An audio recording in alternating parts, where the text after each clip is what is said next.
No worries.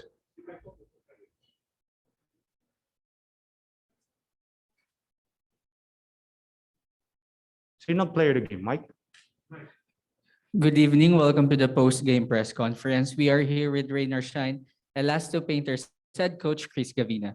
Coach, congrats. How important is it to start on a winning note this year, especially you came from back-to-back defeats last year? Um, our sense of urgency coming into this game was big.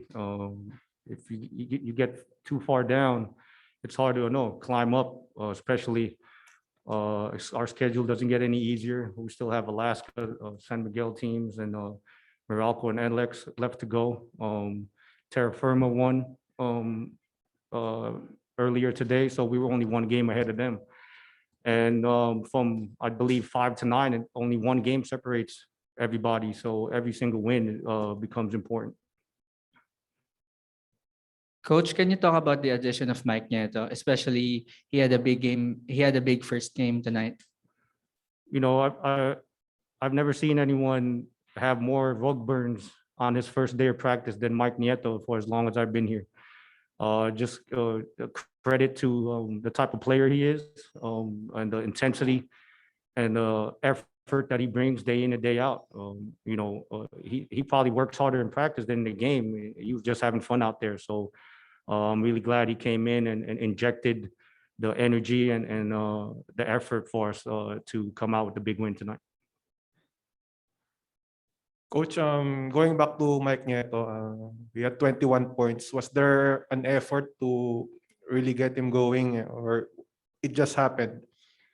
Mike's nickname is All Day Nieto, so we don't really have to tell him to try to look for his shots. He just kind of comes organically for him, and his extra effort plays shows. Majority of his shots probably came from drive and kick opportunities once his teammates saw that he was making shots. So Hank was finding him every single time as much as possible whenever he was getting double teamed, and all Mike was doing is making our lives happy by making shots.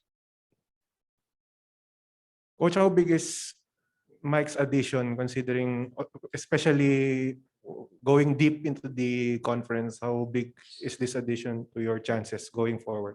I always preach just trust the work, and Mike's already bought in right away, and you could see from the results today. His international experience is big because he brings that level of confidence with him to our team, and he's constantly, talking to Anton, Andre, JV.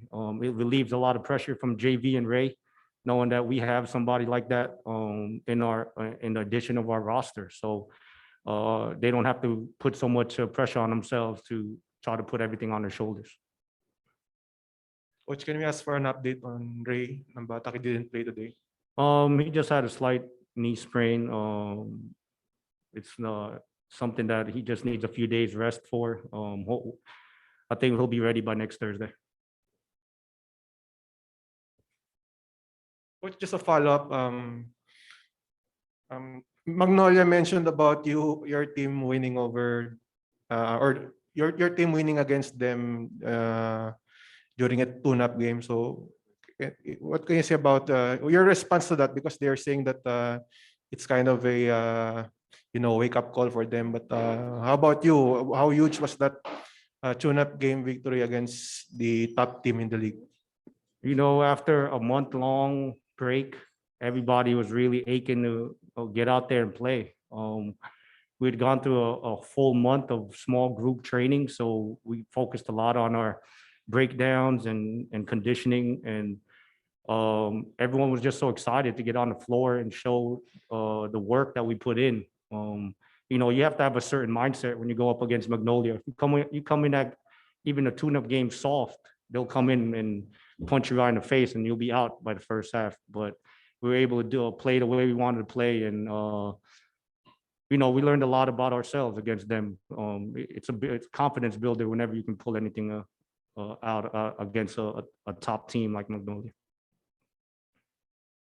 Okay, if there are no more Zoom callers, that ends our post-match press conference. Thank you, coach. Thank you, guys.